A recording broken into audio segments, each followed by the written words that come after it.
सुप्रभातम विद्यार्थियों, आप सभी का संस्कृत व्याकरण की कक्षा में स्वागत है। जैसा कि आपको विदित है, कोटा विश्वविद्यालय के संस्कृत विषय के बीए द्वितीय वर्ष में उत्तर कृदंत और पूर्व कृदंत प्रकरण चलता है, जिसमें हमने पूर्व कृदंत प्रकरण को पढ़ा। उत्तर कृदंत की एक कक्षा हमने विगत में ली थी, जिसमें हमने तुमुन णवुलो क्रियायाम क्रियार्थायाम सूत्र पढ़ा। उसके बाद में हमने काल समय वेलासु तुमुन भी सूत्र पढ़ा था, जिसमें हमने यह देखा कि किस प्रकार से तुमुन और णवुल प्रत्यय का प्रयोग करते हुए हम रूप सिद्धियां बना सकते हैं। अब आज हम एक नए सूत्र के साथ हमारी कक्षा का श्री गणेश करेंगे। तो देखिएगा, सबसे पहले जो सूत्र है उस सूत्र का नाम है नपुंसके भावे क्तः। सूत्र का नाम है नपुंसके भावे क्तः। यह सूत्र क्या कहता है? नपुंसके में सप्तमी एक वचन है। आप जानते हैं सप्तमी का अर्थ होता है में, अर्थात नपुंसक में लिंग तीन प्रकार के होते हैं, पुल्लिंग, स्त्रीलिंग और नपुंसक लिंग। तो नपुंसके का अर्थ होता है नपुंसक लिंग में भावे तीन प्रकार के वाच्य, कर्तृ, कर्म और भाव वाच्य। तो नपुंसक लिंग के भाव वाच्य में क्तः अर्थात क्तः प्रत्यय होता है। ठीक है, अब इसकी वृत्ति देखेंगे तो वृत्ति में क्या लिखा है? नपुंसकत्व विशिष्ट भावे धातो क्तः प्रत्यय स्यात्। भाव प्रत्यय में भाव अर्थात भाव वाच्य में क्तः प्रत्यय होगा, परंतु उस भाव की एक विशेषता यह होनी चाहिए कि वह नपुंसक लिंग का हो। तो सीधा सा इसका यही अर्थ है कि हमें नपुंसक लिंग से संबंधित भाव वाच्य है, वहां पे धातु के बाद में हमें क्या करना है? क्तः प्रत्यय करना है। समझ में आ गया? अब देखिएगा इसका हिंदी अर्थ जो आपको अच्छे से समझ में आ जाएगा। नपुंसकत्व विशिष्ट भाव में धातु से परे क्तः प्रत्यय होता है। अब देखो, जो क्तः प्रत्यय होता है, क्तः प्रत्यय ऐसे ही तो होता है ना, क और त। क में लशक व तद्धिते सूत्र से क की इत संज्ञा, तस्य लोप से लोप, तो शेष क्या रहेगा? तय शेष रहेगा। ठीक है, अब देखिएगा आगे।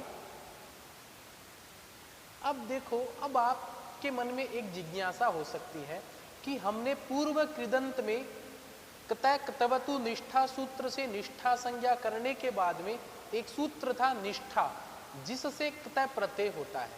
तो आपके मन में इस प्रकार की जिज्ञासा हो सकती है कि पूर्व कृदंत में भी क्तः प्रत्यय है और यहाँ पे नपुंसके भावे क्तः सूत्र से भी क्तः प्रत्यय है, तो हमें कौन सा प्रत्यय कहाँ करना है? ये आपके समझ में आ गया।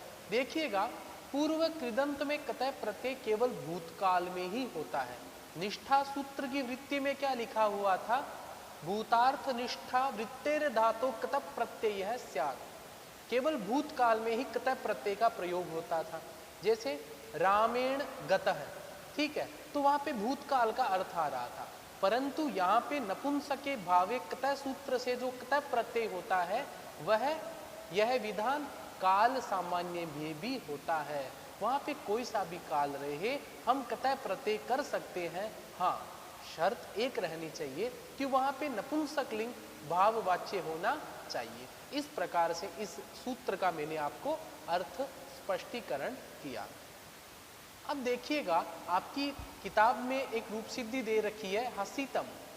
ये जो नपुंसके भावे क्तः सूत्र से रूप सिद्धि बनती है वो है हसितम। हसितम रूप सिद्धि में हस धातु है।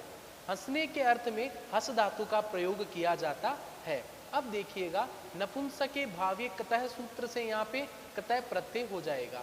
क्तः में क की इत संज्ञा, लशक व तद्धिते सूत्र से क की इत संज्ञा, तस्य लोप से उस क का हो जाएगा लोप। तो देखो, हस धातु पड़ी थी, क्तः में से तय शेष रहता है, तो हस प्लस तय यह हमारे सामने स्थिति शेष रहती है। फिर बाद में आर्ध धातुकम शेष सूत्र से आर्ध धातुक संज्ञा होती है। आर्ध धातु कस्य डय वलादेह सूत्र से इट का आगम होता है। इट में टैकीत संज्ञा हलंत्यम तस्य लोप से लोप। तो देखो हस प्लस तय हमारे सामने बचा हुआ था, बीच में ई और आ जाता है, तो इसलिए क्या बन जाएगा, हस प्लस ई प्लस तय। अब देखो आपके सामने स्थिति यह रही, हस ई प्लस तय, ऐसी स्थिति यहाँ पे बच जाती है। अब देखो कृतद्धित समासास्त्र सूत्र से क्या होगी, प्रातिपदिक संज्ञा करेंगे हम। कृदंत, उत्तर कृदंत हो पूर्व कृदंत हो, कृत में आते हैं, तो जहां पे कृदंत प्रत्यय हो रखा है वहां पे कृतद्धित समासाश्च सूत्र से प्रातिपदिक संज्ञा हो जाती है, सुप्रत्यय होगा। अतो हम सूत्र से सु का अम आदेश नपुंसकलिंग है ना, अब अमी पूर्व सूत्र से पूर्व रूप हो जाएगा, क्या बन जाएगा, हसीतम बन जाएगा। क्या बनेगा, हसीतम बन जाएगा। अब देखो इसी प्रकार, अब देखो एक बात बता दूं मैं आपको, भाववाच्य में ही करता है, भाववाच्य में अकर्मक क्रिया का प्रयोग होता है, ऐसी क्रिया जिसका कर्म नहीं हो। अब एक बात बताओ, जाना क्रिया है, उसका कर्म जयपुर हो सकता है, कुछ भी हो सकता है, ठीक है। अब हंसना, हंसने का कर्म क्या होगा, कुछ नहीं हो सकता, ठीक है। तो अकर्मक क्रियाओं के अंदर ही यह सूत्र तय प्रत्यय करेगा। अब अकर्मक क्रिया कौन कौन सी है, जैसे एक है शयितम, सोना, विलसितम, रुदितम, छात्रस्य हसितम। अब यह जो मैंने जो रूप सिद्धि बनाई हस धातु से तय प्रत्यय करके हसितम बनाया, अब इसका प्रयोग कैसे होगा, छात्रस्य हसितम, छात्र का हंसना, समझ में आ गया ना। तो अब यहाँ पे जो हसितम है उसका प्रयोग कैसे होगा, छात्रस्य हसितम बन जाएगा। उसी प्रकार विद्युतो विलसितम, नटस्य भुक्तम, शिशोः शयितम, शिशु का सोना। तो यहाँ पे जो सोना क्रिया है वो क्या है, भाववाच्य में है, ठीक है। इसी प्रकार मयूरस्य नृत्यम, इन सभी क्रियाओं में कतः प्रत्यय हो रखा है, इनका प्रयोग हम षष्ठी विभक्ति के साथ कर सकते हैं। इस प्रकार से मैंने आपको इस सूत्र से जो कतः प्रत्यय होता है वो किन किन स्थितियों में होता है और किस प्रकार से वो निष्ठा वाले कतः प्रत्यय से भिन्न होता है, इसके बारे में हमने आज चर्चा की है। अब देखिएगा आगे, आगे एक सूत्र आता है, बड़ा ही रोचक सूत्र, वो सब जगह काम भी आता है आपके। क्या कहता है यह सूत्र, ल्युट चय, ल्युट चय सूत्र है, इससे ल्युट प्रत्यय होता है। कहाँ होता है, उसकी वृत्ति हम देखेंगे। नपुंसकत्व विशिष्ट भावे धातो हो ल्युट स्यात्। देखो नपुंसके भावे क्तय सूत्र से भी भाववाच्य में धातु से क्तय प्रत्यय हो रहा था, और यहाँ पर भी भाव से ल्युट प्रत्यय हो रहा है। कहाँ पे, इसकी एक विशेषता यह होनी चाहिए, वो जो भाववाच्य है वो नपुंसकत्व विशिष्ट होना चाहिए, ठीक है। सामान्य सा अर्थ है ल्युट प्रत्यय का, भाववाच्य में वो नपुंसक लिंग में होना चाहिए। अब देखो नपुंसकत्व विशिष्ट भाव में धातु से परे ल्युट प्रत्यय भी होता है। ल्युट प्रत्यय में टकार की संज्ञा हलंत। मैं आपको बता देता हूँ कि यह सूत्र तो भाववाच्य में नपुंसक लिंग के भाववाच्य में ल्युट प्रत्यय कर देता है। अब देखो जब हम ल्युट प्रत्यय करेंगे तो ल्युट में टय हलंत है, इसलिए टय की संज्ञा हलंत्यम, लय की संज्ञा लशक व तद्धिते, उ की संज्ञा उपदेशे जुनुनासिक इत, इन सब का लोप हो गया। शेष क्या रहेगा, यू शेष रहेगा। क्या शेष रहेगा, यू शेष रहेगा। अब देखो एक हमने सूत्र पढ़ा था ना, युवो रनाकव नामक सूत्र, युवो रनाकव सूत्र है वो यू के स्थान पर तो कर देता है अन आदेश, न आदेश, और वु के स्थान पर वो कर देता है अक आदेश। आपके समझ में आ रहा है ना।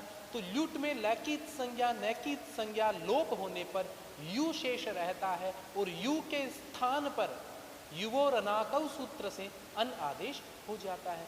यही देखो मैंने हिंदी भाषा में आपको समझाने का प्रयास किया है। देखिएगा ल्युट में टकार की संज्ञा लकार की संज्ञा लशक व तद्धिते, तय की संज्ञा हलंत्यम सूत्र से तस्य लोप से दोनों का लोप, यू अवशिष्ट रहता है। युवो रनाको सूत्र से यू के स्थान पर अन्न आदेश हो जाता है। तो आप ध्यान रखोगे जहां जहां पे ल्युट वहां वहां पे लोप होकर के लैका और टय का लोप होने पर अन हमें युवो रनाको सूत्र से करना है। अब देखिएगा हम आगे चलते हैं। अब देखो ल्युट च सूत्र से रूप सिद्धि बनेगी हसनम।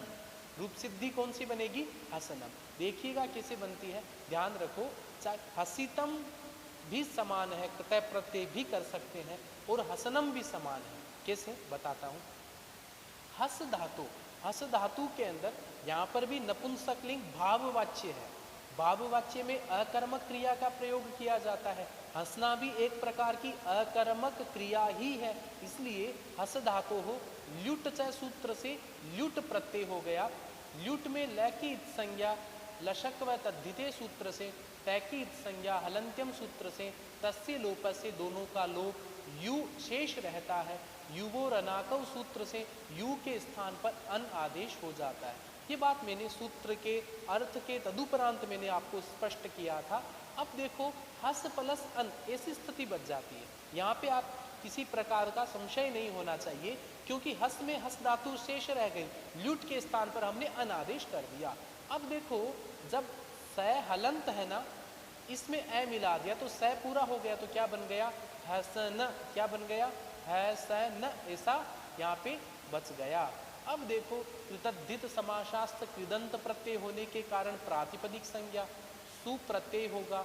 अब एक सूत्र है भावे ल्युडंत है, वो कहता है भाववाच्य में यदि ल्युट प्रत्यय होता है तो वहां पे हमें नपुंसक लिंग करना पड़ेगा। तो जो सुप्रत्यय आया है ना, वो नपुंसक लिंग का होगा। नपुंसक लिंग होने के कारण अतो अम सूत्र से सु का अम आदेश करेंगे, अमी पूर्व सूत्र से पूर्व रूप करेंगे, क्या बनेगा? हसनम बन गया। तो इसका वाक्य में प्रयोग कैसे होगा? छात्रस्य हसनम। चाहे आप छात्रस्य हसनम कहो या छात्रस्य हसितम, अर्थ क्या होगा? छात्र का हंसना। यदि आपके परीक्षाओं में अनुवाद आते हैं इससे संबंधित, तो आप अनुवाद में इन शब्दों का प्रयोग कर सकते हैं। इसी प्रकार से दूसरी गमनम, पठनम, चलनम, धावनम आदि बहुत सारी रूप सिद्धियां बन सकती है। इस प्रकार से हमने जो सूत्र था इसकी हमने वृत्ति को समझा, उसकी रूप सिद्धियां असितम को असनम को भी हमने समझा है। अब देखिएगा आज पुनः एक नया सूत्र आता है, बहुत ही महत्वपूर्ण सूत्र है और आपके आगे भी काम आता है, तो मैं इसको समझाऊंगा। पहले देखो सूत्र का पदच्छेद करते हैं। अलम खलवो हो प्रतिषेधयो हो प्राचाम त्वा, यह नामक सूत्र है। अलंग खलवो हो प्रतिषेधयो हो प्राचाम कत्वा नामक सूत्र है। इस सूत्र का पदच्छेद कुछ इस प्रकार होगा। सबसे पहले इसमें पहला पद है अलम। पहला पद कौन सा है? इसमें अलम है, ठीक है। दूसरा पद इसमें है खलवो हो। मैं आपको स्पष्ट कर दूं कि यहाँ पे षष्ठी द्विवचन है। कैसे? मूल यहाँ पे जो अव्यय है, पहला है अलम, दूसरा है खलु। तो अलम और खलु इनका तो षष्ठी विभक्ति होती है यहाँ पे। यदि यहाँ पे केवल अलम होता तो षष्ठी विभक्ति एक वचन करने से काम चल सकता था। ये दो है, इसलिए षष्ठी विभक्ति का द्विवचन क्या बनता है? अलम खलवोह, ऐसा यहाँ पे बनता है। तो सामान्य से अर्थ यही हो गया, अलम और खलु ये दो अव्ययों का, ठीक है, समझ में आ गया। उसके बाद में क्या है? प्रतिषेधयोः। प्रतिषेध का अर्थ होता है निषेध, मना करना, है ना, प्रोहिबिशन। तो अलम और खलु इन दोनों का अर्थ क्या हो? मना करना हो, निषेध करना हो। तो वहां पे प्राचाम अर्थात विद्वानों के अनुसार कत्वा, वहां पे क्त्वा प्रत्यय होता है। सामान्य सी बात यही है। अलम और खलु अव्ययों का प्रयोग यदि निषेध अर्थ में हो, मना करने के अर्थ में हो, तो वहां पे कत्वा प्रत्यय हो जाता है। यह तो हमने सूत्र के पदच्छेदों से इनका अर्थ समझा कि हमें कहाँ पे कत्वा प्रत्यय करना है। अब देखिएगा इसकी वृत्ति भी, प्रतिषेधयोः अलम खलवोः उपपदयोः कत्वा स्यात्। कहीं पर भी यदि अलम और खलु पद आ जाए, वैसे अलम के बहुत सारे अर्थ होते हैं, खलु के भी बहुत सारे अर्थ होते हैं, इन सभी अर्थों में एक अर्थ निषेध भी होता है। याद रखो, जहां कहीं पर भी आपको अलम खलु दिखे, कत्वा प्रत्यय कर दो, वहां पे एक विशेषता यह होनी चाहिए कि वहां पे इन दोनों का केवल निषेध अर्थ, मना करने का अर्थ ही होना चाहिए। इन मना करने के अलावा जो अर्थ है वहां पे आपको कत्वा प्रत्यय नहीं करना है। ये आपको एक सामान्य सी बात थी जो इस सूत्र में हमने समझी। प्राचाम ग्रहणम पूजार्थम, वैसे देखा जाए तो प्राचाम शब्द का अर्थ विकल्प होता है कहीं जगह पर। विकल्प का अर्थ क्वचित प्रवृत्ति क्वचित प्रवृत्ति, कहाँ पे तो कर देना, कहाँ पे नहीं करना। परंतु यहाँ पे प्राचाम का अर्थ पूजार्थम अर्थात सम्मान के अर्थ में यहाँ पे प्राचाम अर्थात प्राचीन विद्वानों के अनुसार अलम और खलु का निषेध अर्थ रहे तो वहां पे हमें क्या करना है, कत्वा प्रत्यय करना है। ये तो मैंने आपको संस्कृत की वृत्ति से समझाया। हिंदी में और भी अर्थ स्पष्ट किया है। प्रतिषेध निषेध अर्थ वाले अलम या खलु शब्दों के उपपद अर्थात समीप रहने पर धातु मात्र से कत्वा प्रत्यय होता है। ठीक है, सामान्य सी बात है। अब देखो सूत्र में प्राचाम पद का ग्रहण पूर्वजों के प्रति सत्कार प्रकट करने के लिए किया है। आपको परीक्षा में पूछा जाए अलम खलवो प्रतिषेधयो प्राचाम, इस सूत्र में प्राचाम का क्या अर्थ है, तो आपको वहां पे क्या करना होगा, पूर्वजों के प्रति सत्कार पूजार्थम ऐसा आपको लिखना है, विकल्प के लिए नहीं है। ये विकल्प एक जगह कर देंगे एक जगह नहीं करेंगे ऐसे अर्थ में नहीं है। यहाँ पे पूजार्थम पूजा के अर्थ में यहाँ पे कत्वा प्रत्यय का प्रयोग होता है। अब एक आपको बात बताता हूँ, जब हम कत्वा प्रत्यय करते हैं तो त्वा प्रत्यय की तवा तो सुन कसुन है सूत्र से अव्यय संज्ञा हो जाती है। हम जब अव्यय प्रकरण पढ़ेंगे तो वहां पे एक सूत्र आएगा, उस सूत्र का नाम है त्वा तो सुन कसुन। यह सूत्र कहता है यदि कहीं पर कत्वा प्रत्यय हो, तोसुन प्रत्यय हो, कसुन प्रत्यय हो, इन तीन प्रत्ययांत सभी शब्द अव्यय कहलाते हैं। क्या कहलाते हैं, उन वो अव्यय कहलाते हैं। ठीक है, अव्यय संज्ञा हो जाती है और कृत तो है, और उसके बाद में अव्यय कृतो भावे सूत्र से ये सभी भाव प्रत्यय में होंगे। कत्वा प्रत्यय में कैकी संज्ञा, देखो मैं आपको पुनः बता देता हूँ, कत्वा प्रत्यय में कैकी संज्ञा लशक व तद्धिते सूत्र से होगी, तस्य लोप ऐसे लोप त्वा शेष रहेगा। आपके समझ में आ रहा है ना।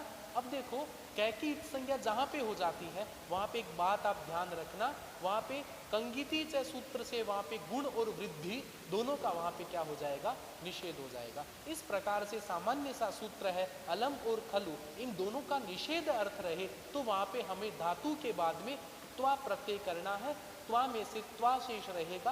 कैकी संज्ञा होने का एक परिवर्तन यह होगा कि हमें उन धातुओं में गुण और निषेध हमें नहीं करना है, और प्राचाम का अर्थ पूजार्थ के लिए किया गया है, न कि विकल्प के लिए। अस्तु, इस प्रकार से हमने अलम खलवो प्रतिषेधयो प्राचाम कत्वा इस सूत्र को हमने पढ़ा था। अब देखो हम प्रवेश करेंगे इस सूत्र से बनने वाली रूप सिद्धियों के अंदर। ठीक है, देखो पहली जो रूप सिद्धि है वो है अलम दत्तवा। ठीक है, अब अलम दत्तवा इसका हिंदी अर्थ होता है मत दो, डोंट गिव, मत दो। कोई व्यक्ति कह रहा है कि ये मत दो आप, है ना, तो यहाँ पे जो अलम है उसके बहुत सारे अर्थ होते हैं, परंतु यहाँ पे अर्थ तो मना करना, निषेध करना ही यहाँ पे अलम का अर्थ है।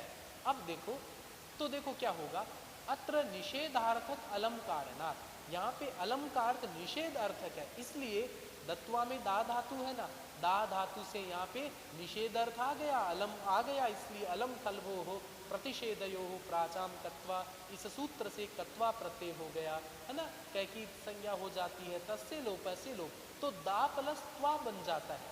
क्या बनेगा, दा प्लस त्वा बन जाता है। यहाँ तक आपको किसी भी प्रकार की समस्या नहीं होनी चाहिए, क्योंकि दा धातु पड़ी है, कत्वा से त्वा आ गया। अस्तु, आपके समझ में आ गया।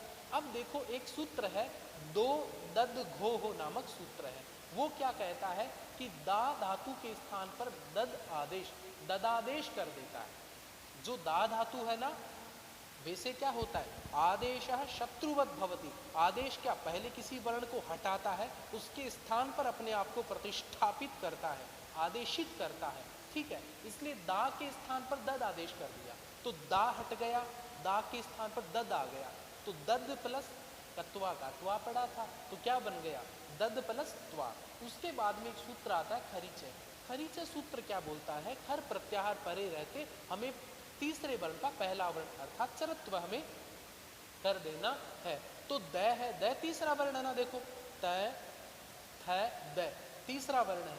अब तीसरे वर्ण का पहला वर्ण कौन सा हो गया, तय हो गया, ठीक है। तो क्या बन गया, दत्त प्लस त्वा, दत्त प्लस त्वा ऐसा शेष हो जाता है। अब देखो एक बात बताऊं मैं आपको, ये जो दत्त का तय आधा है, ठीक है, और त्वा का भी तय आधा है, तो क्या बन गया, दत्वा बन गया। कैसे बोलेंगे इसको, दत्वा। याद रखो कोई भी संयुक्त वर्ण होता है तो उसके पहले वाला वर्ण गुरु हो जाता है, उस पर हमें विशेष एक प्रकार के विशेष श्रम लगाने की आवश्यकता है। तो क्या बनेगा, दत्वा, ठीक है। अब देखो कृदंत है ना, इसलिए कृत तद्धित समाशास्त्र सूत्र से प्रातिपदिक संज्ञा सुप्रत्यय आएगा, कत्वा तो सुन कसुन से अव्यय संज्ञा होगी। और जहां जहां पे अब देखो दत्वा में त्वा अंत में है और सीधा सा नियम है कत्वा प्रत्यय हो या तोसुन हो या कसुन हो, उनको अव्यय मानेंगे इस सूत्र की सहायता से। तो क्या हो गया, दत्वा क्या हो गया, अव्यय हो गया। और मैंने आपको बताया था कि अव्यय आदाप सुपह सूत्र है, वो एक ही काम करता है, अव्यय के अंदर कोई सा भी प्रत्यय आ जाओ उसका लोप कर देगा, तो क्या बन जाएगा, दत्वा ही बन जाएगा। अब अलम प्लस दत्वा था, दत्वा के पहले अलम था प्रतिषेध अर्थ वाला, इसलिए हमने वहां पे कत्वा प्रत्यय किया। तो अलम दत्वा में मोनुस्वार है नामक सूत्र है, वो मैं का क्या कर देगा, अनुस्वार कर देगा, क्या बन जाएगा, अलम दत्वा, अर्थात मत दो, डोंट गिव, यह इसका अर्थ होता है। प्रिय विद्यार्थियों, बड़ी सरल और सहज रूप सिद्धि है, थोड़े से आपके ध्यान की जरूरत है यहाँ पे। क्या, दा धातु में त्वा कत्वा प्रत्यय करके त्वा रहेगा, दद आदेश करेंगे, खरीच ऐसे तरत्व करेंगे, अव्यय संज्ञा करके सु का अव्यय यादाप सुपह सूत्र से इसका लोप कर देंगे, अलम दत्वा बन जाएगा। उसके बाद में एक रूप सिद्धि और है, क्योंकि हमने हमारा जो सूत्र है अलम खलवो हो लिखा हुआ है, अलम निषेधार्थ में रहे तो कत्वा प्रत्यय करेंगे, खलु निषेधार्थ में रहे तो कत्वा प्रत्यय करेंगे। पहला उदाहरण मैंने आपको समझा दिया। अब आपके सामने द्वितीय उदाहरण है पीत्वा खलु। देखिएगा यहाँ पे खलु का अर्थ निषेध, मना करना है। इसका अर्थ क्या होता है, मत पियो, डोंट ड्रिंक, इसका अर्थ क्या हो गया, मत पियो। अब देखो इसकी रूप सिद्धि हम बनाते हैं, कुछ इस प्रकार रूप सिद्धि है इसकी। अत्र निषेधार्थक खलु कारणात्, यहाँ पे निषेध अर्थ में खलु प्रत्यय होने के कारण पा धातु हो अलम खलवो प्रतिषेधयो प्राचान कत्वा, इस सूत्र से कत्वा प्रत्यय हो गया। लशक व तद्धिते से कैकी संज्ञा, तस्से लोप ऐसे लोप, तो पा प्लस त्वा, पा प्लस त्वा, यहाँ तक आपके कोई संदेह नहीं होना चाहिए, क्योंकि पा तो धातु है, कत्वा में से त्वा बचता है अनुबंध लोप होने के बाद में, ठीक है। अब देखिएगा आगे, अब देखो एक सूत्र है भूमास्थागा पाजहा तिसाम हली। यह सूत्र क्या करेगा कि जो पा का जो आ है उसको ई बना देगा। कौन सा सूत्र है, भूमास्था। भूमास्था में भू का अर्थ होता है दा और धा धातु का अर्थ होता है, यहाँ पे भू का अर्थ होता है ना। तो देखो इस सूत्र से क्या हो गया, आ की जगह ई हो गया, तो पा का क्या बन गया, पी और त्वा, कत्वा का त्वा पड़ा था, ऐसी स्थिति बन जाती है, पी त्वा बन गया। कृदंत होने के कारण कृतद्धित समाशास्त्र सूत्र से प्रातिपदिक संज्ञा सुप्रत्यय, सुप्रत्यय हो गया, ठीक है। अब देखो कत्वा प्रत्यय अंत में है ना, इसलिए त्वा तो सुन कसुन है सूत्र से अव्यय संज्ञा हो गई, और जहाँ पे अव्यय संज्ञा होती है वहाँ पे अव्यय यादाप सुपह सूत्र से सु का लोप हो गया, क्या बन गया, पीत्वा, क्या बन गया, पीत्वा खलु, ऐसा बन गया। अर्थ क्या हो गया, मत पियो। यदि आपकी परीक्षा में अनुवाद आए मत पियो तो आप ऐसा भी लिख सकते हैं पीत्वा खलु, क्योंकि वहाँ पे खलु का अर्थ निषेध अर्थ होता है, निषेधार्थक होने के कारण वहाँ पे कत्वा प्रत्यय हम कर देते हैं। अब देखिएगा आगे, अलम खलवो हो कि माँ कार्षित, ध्यान रखिएगा यह सूत्र, इस सूत्र की प्रवृत्ति अलम और खलु रहेगा निषेधार्थ में, वही लगेगा, नहीं तो नहीं लगेगा। अब देखो माँ कार्षित है, इसमें माँ अव्यय है, उसका अर्थ भी निषेध होता है, परंतु यहाँ पे अलम और खलु नहीं है, इसलिए हमने कार्षित में कत्वा प्रत्यय हमने नहीं किया। इसी प्रकार प्रतिषेधयो हो कि, वहाँ पे निषेध अर्थ ही होना चाहिए, है ना, निषेध अर्थ के अलावा दूसरा कोई अर्थ नहीं चलेगा। तो देखो अलंकार है, क्या बना, अलंकार है। अब यहाँ पे अलंकार है में अलम है, परंतु यहाँ पे अलम का अर्थ निषेध नहीं है, भूषण अर्थ में है, समझ में आ गया है ना। इसलिए अलंकार में कत्वा प्रत्यय नहीं होगा। देखो ये सामान्य प्रश्न है जो आपके ज्ञान को और भी क्या सशक्त बनाते हैं। ठीक है, अलंकार है में यह सूत्र क्यों नहीं लगा, क्योंकि अलम का वहां पे अर्थ भूषण अर्थ है, प्रतिषेध निषेध अर्थ नहीं है। हमारा सूत्र तो अलम का अर्थ प्रतिषेध हो, हलु का अर्थ प्रतिषेध हो तो ही यह सूत्र लगता है, प्रवृत्त होता है, अन्यथा नहीं लगता है। अब देखिएगा हम आगे चलते हैं। बहुत ही महत्वपूर्ण सूत्र है, प्रतियोगी परीक्षाओं में इस सूत्र को पूछा जाता है। इस सूत्र को ही थोड़ा जूम करके आपको समझा देता हूँ ताकि आपको अच्छे से समझ में आ जाएगा। समान कर्तृकयोः पूर्व काले, देखो समान कर्तृकयोः यह विशेषण है क्रियाओं का, अर्थात एक वाक्य में एक से अधिक क्रिया हो, उनका एक ही कर्ता होना चाहिए। पहली बात तो ठीक है, जब एक ही कर्ता वाली अनेक क्रियाएं आ जाए तो उनमें जो जो पूर्व की क्रिया है उनमें हमें क्या करना है, कत्वा प्रत्यय करना है। समान कर्तृकयोः, इसमें षष्ठी द्विवचन है। ठीक है, अब मैं आपको एक बात बताता हूँ। एक वाक्य बोलता हूँ, राम खाना खाकर के, गाना गाकर के, हाथ धोकर के विद्यालय जाता है। इस वाक्य में कितनी क्रिया है गिनो।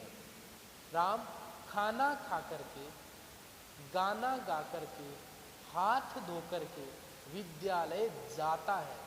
देयर आर 4 वर्ब्स, 4 क्रियाएं हैं। ठीक है, अब इन 4 क्रियाओं का कर्ता समान ही है। कौन है कर्ता?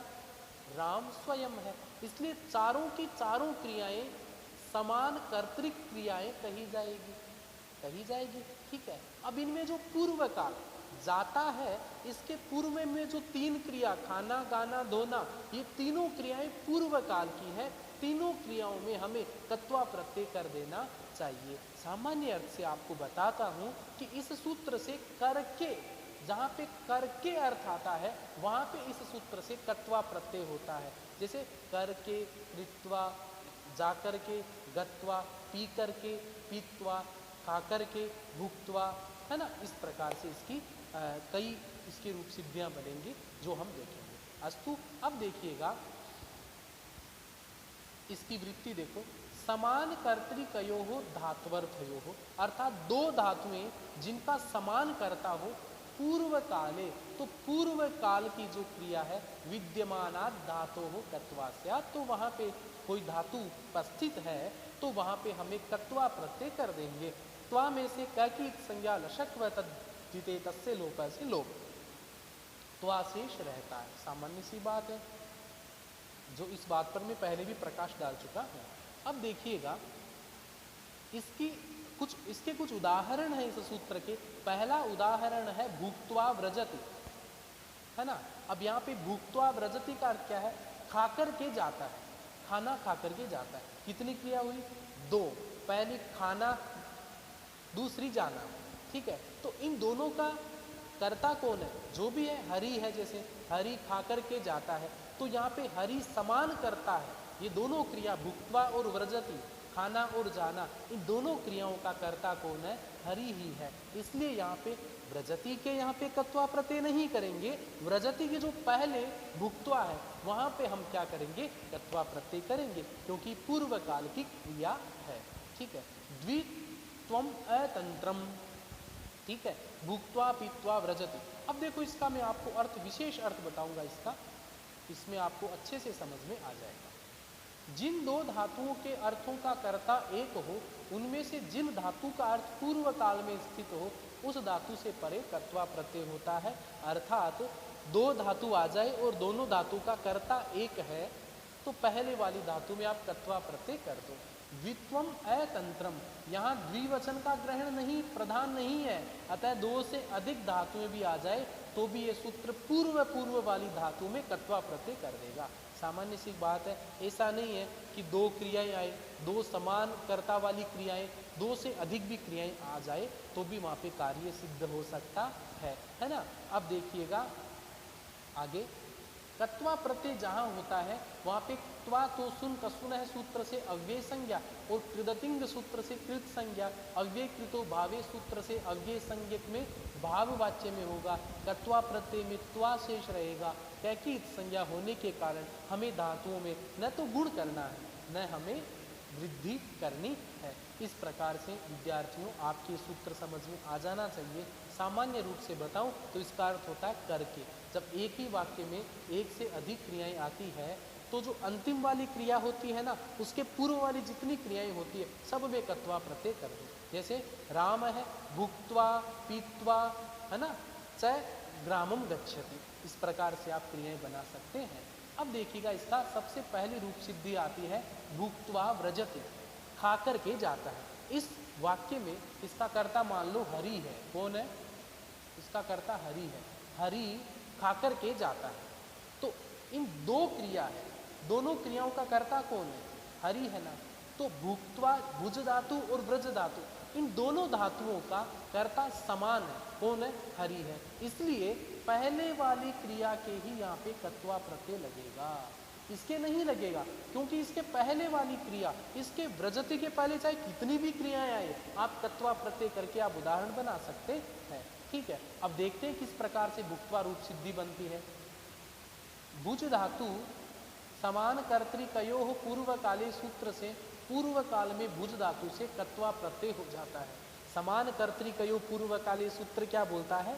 समान कर्तृक जितनी धातुएं हैं उनके पहले वाली क्रियाओं में कत्वा प्रत्यय कर दो। कत्वा में कै की संज्ञा लशक व तद्धिते तस्य लोप से लोप अनुबंध लोप, तो भुज प्लस त्वा, भुज धातु है, कत्वा में से त्वा बचा। तो यहाँ पर आपके कोई किसी भी प्रकार की संशय आपका नहीं होना चाहिए। अब एक सूत्र है चोहोकु।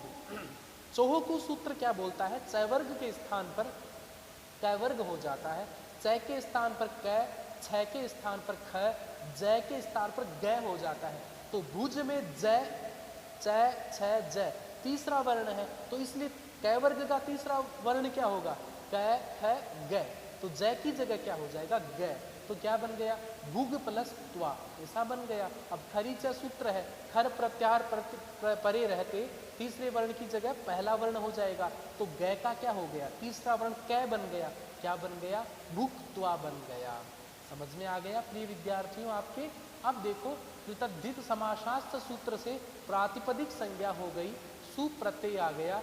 कत्वा तो सुन कसुन सूत्र है, वो कत्वा प्रत्यय अंत में होने के कारण वह पद क्या कहलाता है? अव्यय संज्ञ कहलाता है। अव्यय संज्ञ होने के कारण अव्यय आदाप सुप सूत्र से सुप का लोप हो गया। क्या बन गया? भुक्त्वा बन जाता है। इस प्रकार से विद्यार्थियों मैंने आपको बताया किस प्रकार से कत्वा प्रत्यय से अव्यय बन जाता है, और अव्यय की एक अच्छी परिभाषा है, आप याद कर सकते हैं। सदृशम त्रिषु लिंगेषु सर्वासु च विभक्तिषु वचनेषु च सर्वेषु यन्नव्येति तदव्ययम्। जो वचनों में लिंगों में समान रहे, प्रत्ययों के कारण जो परिवर्तन आता है उसका तो अव्यय आदाप सुपै सूत्र से लोप हो जाता है। तो अव्यय प्रत्येक स्थिति में समान रहता है। भुक्त्वा पुल्लिंग रहे तो भी भुक्त्वा, स्त्रीलिंग रहे तो भी भुक्त्वा। जैसे राम है भुक्त्वा हो जाएगा, सीता भुक्त्वा होगा। समझ में आ गया ना? और नपुंसक लिंग रहे तो भी यहाँ पे भुक्त्वा ही होगा। तीनों लिंगों में, तीनों वचनों में यह समान ही रहेगा। इस प्रकार से आज हमने कुछ सूत्र पढ़े, उनकी रूप सिद्धियां भी हमने पढ़ी, जो मैं आपको पुनः एक बार सार रूप में बताता हूँ। नपुंसकी भाविक तय सूत्र से कतय प्रत्यय हो रहा था किसी भी सामान्य काल में, और उसके द्वारा हमने रूप सिद्धि बनाई हसितम। उसके बाद में ल्युट तय सूत्र से भी भाव अर्थ में नपुंसकत्व विशिष्ट भाव अर्थ में ल्युट प्रत्यय हो रहा था। ल्युट में से यू बच रहा था, यू के स्थान पर अनादेश हो रहा था। रूप सिद्धि बन गई हसनम। उसके बाद में अलम खलवो प्रतिषेधयो प्राचाम कत्वा सूत्र से त्वा प्रत्यय हो रहा था। अलम और खलु का निषेध अर्थ रहे तो अलम दत्वा में रूप सिद्धि बनाई, पीत्वा खलु में बनाई। समान कर्तृकयो पूर्व काले, समान कर्ता वाली सभी धातुओं के पूर्व धातुओं में कत्वा प्रत्यय करना है। हमने रूप सिद्धि भुक्त्वा व्रजति बनाई। आज के लिए इतना ही। प्रिय विद्यार्थियों, आप अपना प्रतिदिन का गृह कार्य करते रहिए, व्हाट्सएप पे भेजिए, मैं पुनः उसका परीक्षण करते हुए आपको भेजूंगा। आज के लिए इतना ही। पुनः नए सूत्रों के साथ मिलेंगे, नई रूप सिद्धियों के साथ मिलेंगे। धन्यवादाः।